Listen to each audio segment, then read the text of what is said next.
हम बंद कर दें और करते हैं।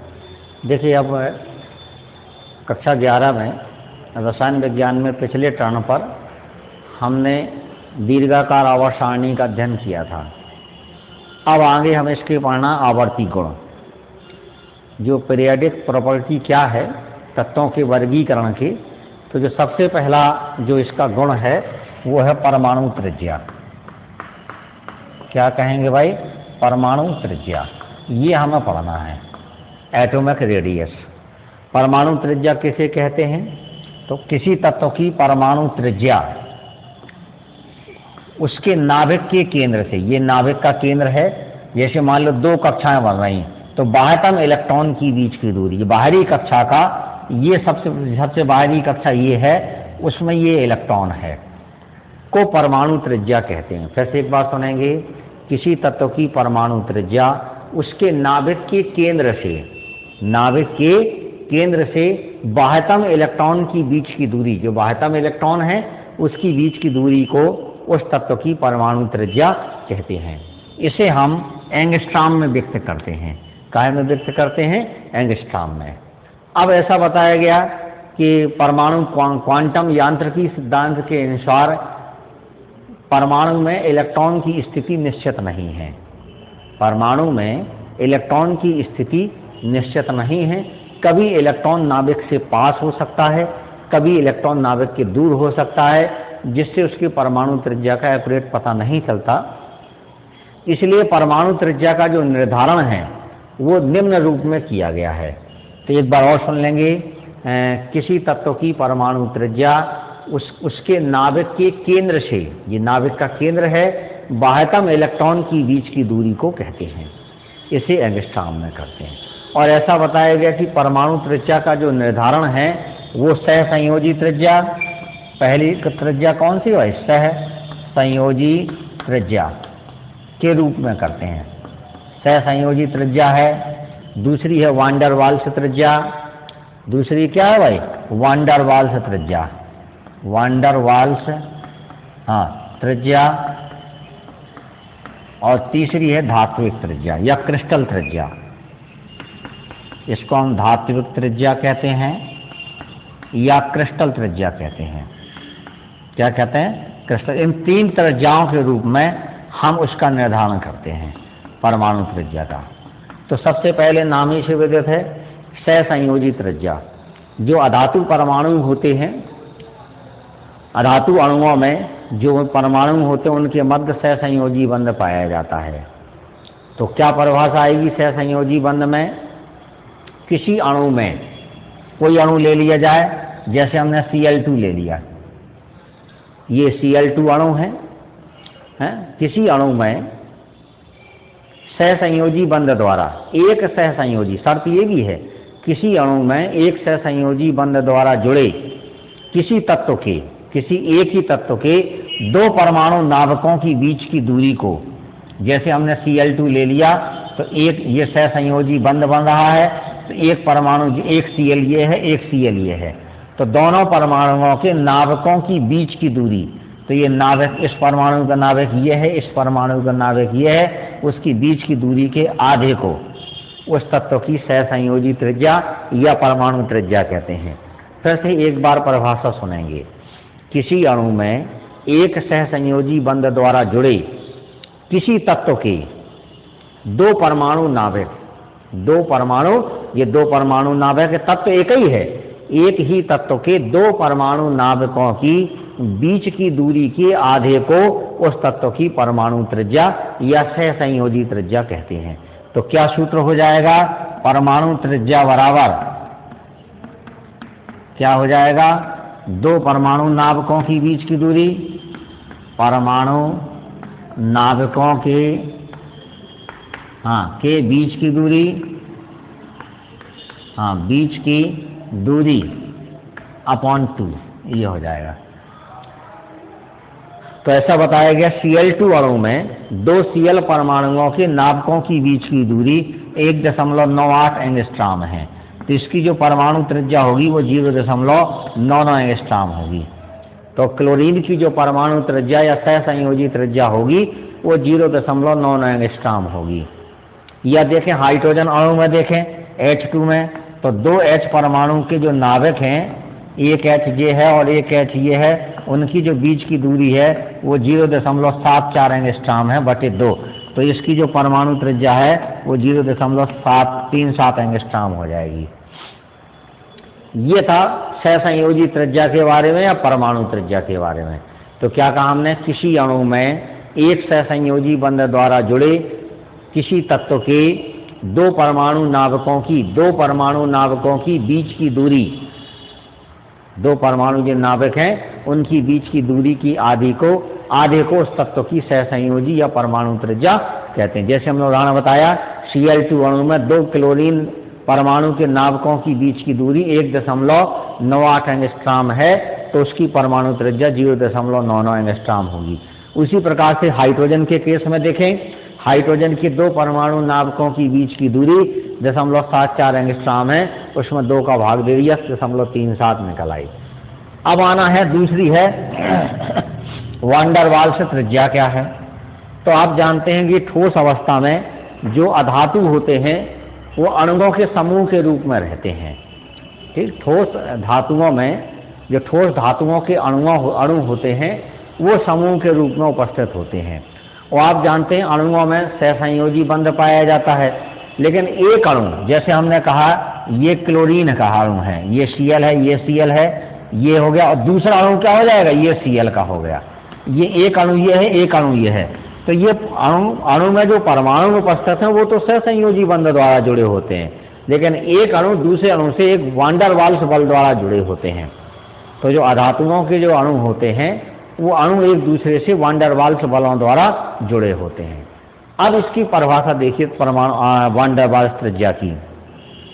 क्या काम है, ठोस अवस्था में ये दो अणु हैं, दो अणुओं में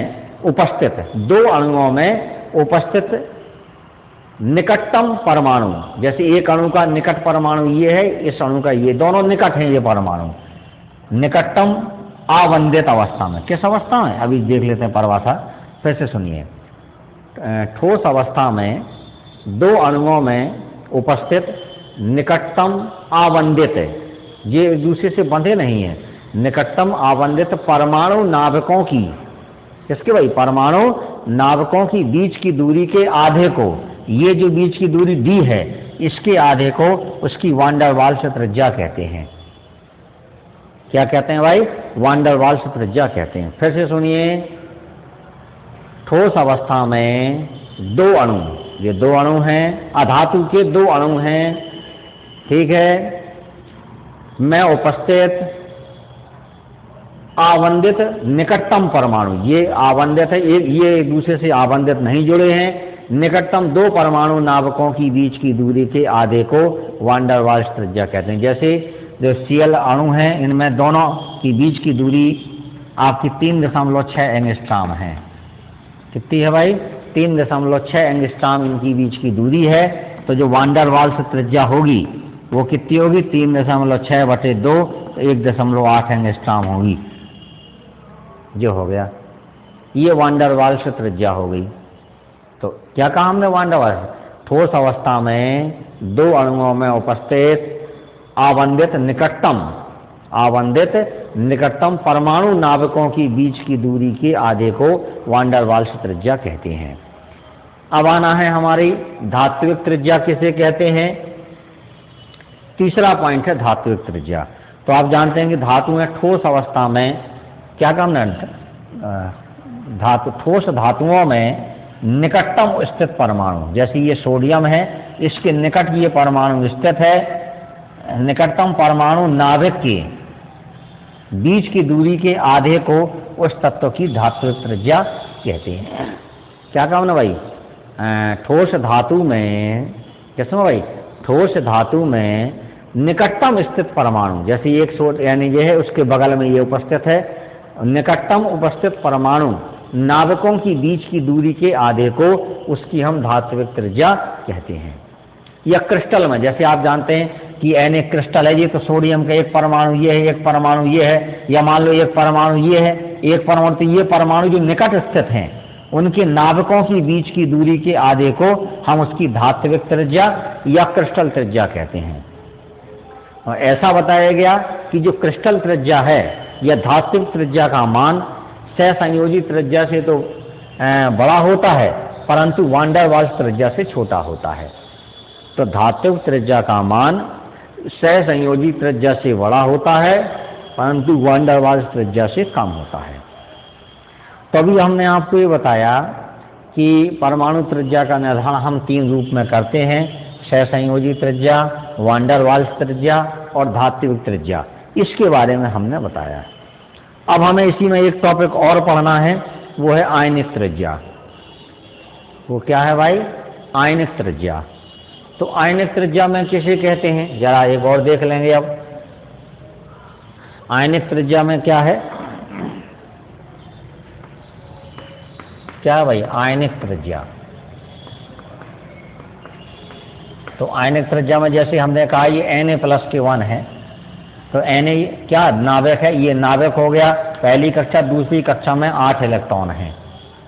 तो किसी आयन की आयनिक त्रिज्या उसके नाभिक के केंद्र से वह दूरी होती है जहां तक नाभिक इलेक्ट्रॉन मेघ को आकर्षित कर सकता है, या जहां तक नाभिक का इलेक्ट्रॉन मेघ पर प्रभाव पड़ता है।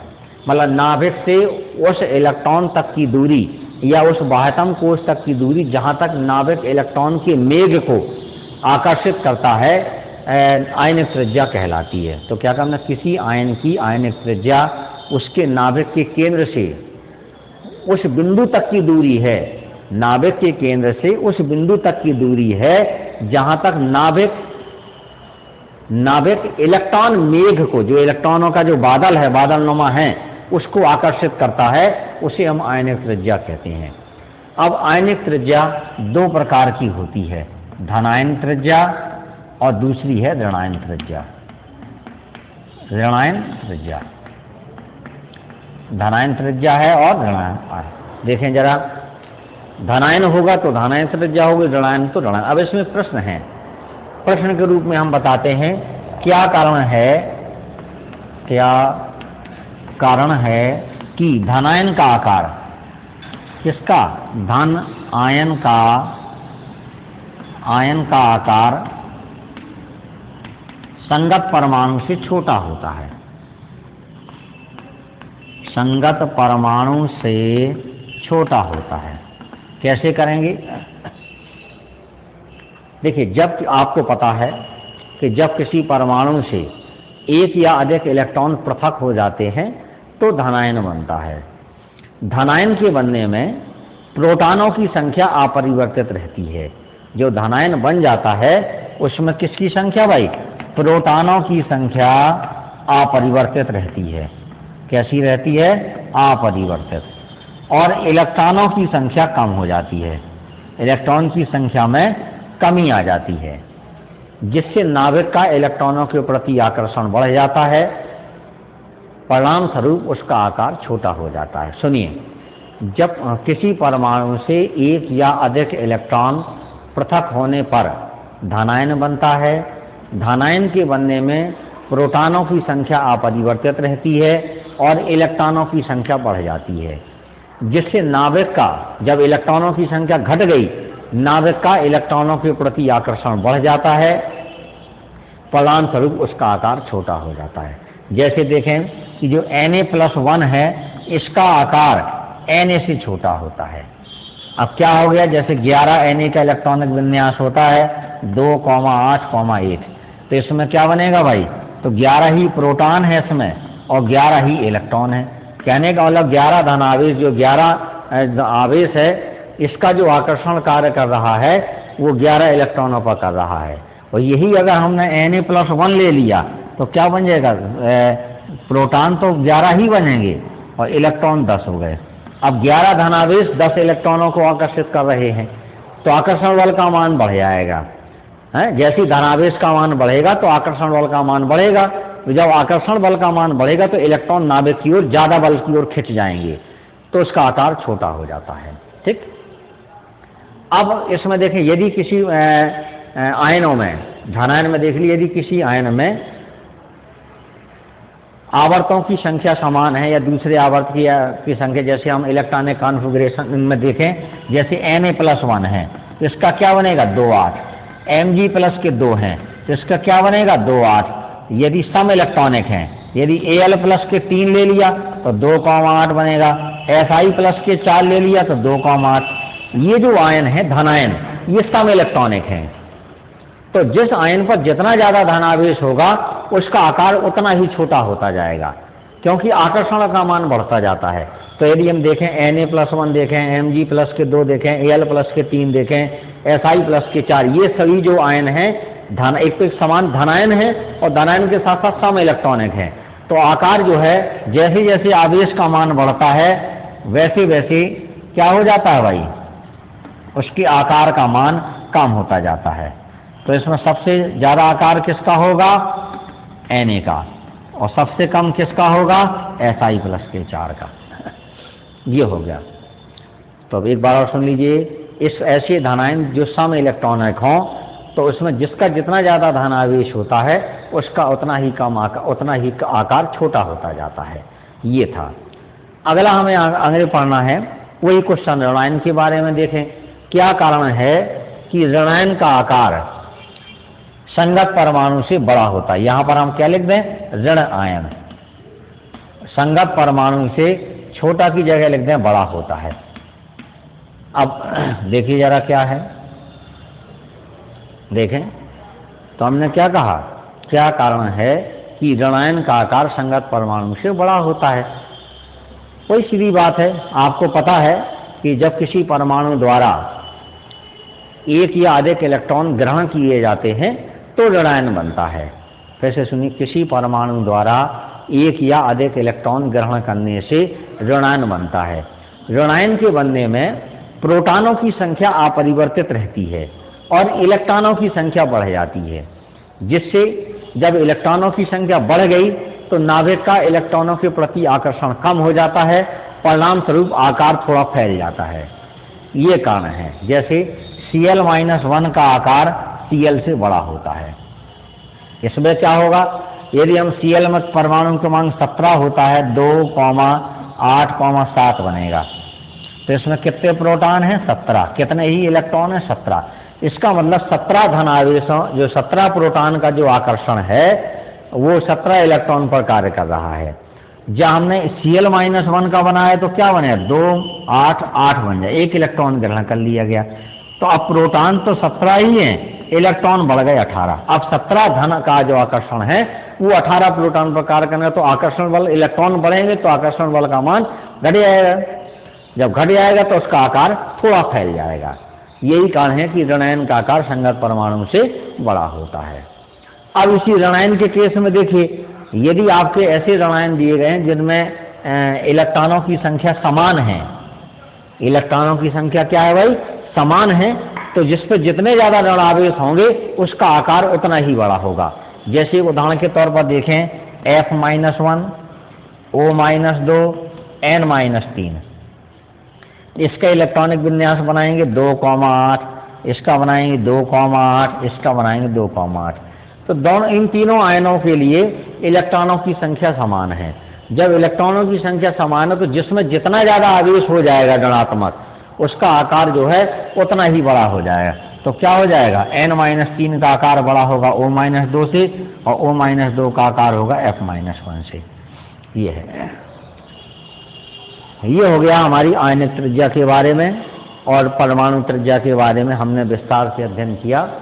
तो आज हमने कितनी चीज़ों का अध्ययन किया, परमाणु त्रिज्या किसे कहते हैं, और परमाणु त्रिज्या का निर्धारण हम 3 त्रिज्याओं के रूप में करते हैं, सहसंयोजी त्रिज्या, वांडर वाल्स त्रिज्या, धात्विक त्रिज्या के बारे में बताया। और इसके बाद अब एक चीज़ और देखिए, इसका क्रमिक परिवर्तन और देख लीजिए। किसी भी आवर्त में बाएं से दाएं जाने पर, कोई भी हम आवर्त ले लेते हैं, बाएं से दाएं जाने पर परमाणु त्रिज्या का मान घटता है। जैसे लिथियम है, बेरिलियम है, बोरान है, कार्बन, नाइट्रोजन, ऑक्सीजन और फ्लोरीन। कैसे पता चला ये दूसरे आवर्त के हैं, क्योंकि इन सभी तत्वों के लिए जो मुख्य क्वांटम कोश है वो 2 है। 3 परमाणु क्रमांक होता, 2 एक इलेक्ट्रॉनिक विन्यास बनेगा। तो किसी भी आवर्त में बाएं से जब हम दाएं जाते हैं तो परमाणु त्रिज्या का मान घटता है। इसका कारण ये है कि परमाणु क्रमांक बढ़ने से प्रवेश करने वाला नया इलेक्ट्रॉन उसी कक्षा में प्रवेश करता है। जैसे लिथियम के लिए हम बना लें तो ये नाभिक है, ये पहली कक्षा, ये दूसरी कक्षा। पहली कक्षा में 2 इलेक्ट्रॉन, दूसरी में 1 हो गया। जब हम बेरिलियम की बनाएंगे तो 2 हो जाएगा, इसके लिए बनाएंगे तो 3 हो जाएगा, इसके लिए बनाएंगे तो 4 हो जाएगा, इसके लिए बनाएंगे तो 5, इसके लिए 6, इसके लिए। तो जो नया इलेक्ट्रॉन है परमाणु क्रमांक बढ़ने से जो है नया इलेक्ट्रॉन है वो उसी कक्षा में प्रवेश करता है और साथ में नाभिक भी बढ़ रहा है। तो नाभिक का इलेक्ट्रॉनों के प्रति आकर्षण बढ़ जाता है, परिणाम स्वरूप आकार छोटा होता जाता है। यही चीज वर्ग में देखें तो Na हो गया, पोटेशियम है, रुबिडियम है, ये पहले वर्ग के तत्व हैं। वर्ग में ऊपर से नीचे जाने पर परमाणु त्रिज्या का मान बढ़ता है। क्यों बढ़ता है? क्योंकि परमाणु क्रमांक बढ़ने से प्रवेश करने वाला नया इलेक्ट्रॉन अगली कक्षा में प्रवेश करता है। यदि 11 Na का बनाएंगे तो क्या बनेगा? 2,8,1। तो इसके लिए कितनी सेल्स बन रही है? 2। लिथियम के इसके लिए 3। देखें जरा, जैसे ये नाभिक है, ये लिथियम के लिए 2 कक्षाएं बन गई। जब सोडियम का बनाएंगे तो कितनी बन जाएंगी? 3। तो इसका आकार और बढ़ गया। तो वर्ग में परमाणु त्रिज्या का मान क्या होता है? परमाणु तथा आयनिक त्रिज्या का मान बढ़ता है और आवर्त में परमाणु और आयनिक त्रिज्या का मान घटता है। ये हो गया, ये था परमाणु त्रिज्या के बारे में। क्रमिक परिवर्तन फिर से सुन लीजिए। परमाणु त्रिज्या किसी भी आवर्त में बाएं से दाएं जाने पर या परमाणु क्रमांक बढ़ने से, परमाणु क्रमांक क्या होने से? बढ़ने से परमाणु त्रिज्या का मान घटता है और वर्ग में ऊपर से नीचे जाने में परमाणु त्रिज्या का मान बढ़ जाता है। आवर्त में घटता है और वर्ग में बढ़ता है। बस ये जो परमाणु त्रिज्या से संबंधित टॉपिक हो गया और हम विस्तार से हमने इसका अध्ययन कराया। नेक्स्ट जो है अब कल इसका अध्ययन करेंगे। आयनन ऊर्जा और इलेक्ट्रॉन बंधुता के बारे में हम कल अध्ययन करेंगे आपके।